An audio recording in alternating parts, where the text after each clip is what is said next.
Terima kasih atas support yang luar biasa kami ucapkan kepada seluruh jajaran Bea Cukai Meulaboh, sehingga kegiatan ekspor batubara di PT Mifa Bersaudara dapat terus berjalan dengan baik dan lancar.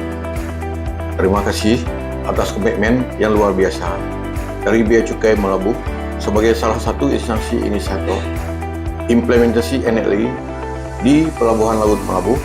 Saya Abdullah, Kepala Desa Gampung Suaraya, dengan ini menyampaikan apresiasi yang sebesar-besarnya kepada kantor Bea Cukai Meulaboh melalui program pendampingan dan pelatihan yang diberikan oleh Bea Cukai. Para pelaku usaha di desa kami kini lebih memahami proses ekspor dan impor. Kami juga sangat berterima kasih atas kepedulian kantor Bea Cukai Meulaboh kepada masyarakat kami dengan adanya kegiatan-kegiatan dan bakti sosial. Semoga kerjasama ini dapat terus berlanjut dan memberikan manfaat yang lebih besar bagi masyarakat Gampung Suaraya.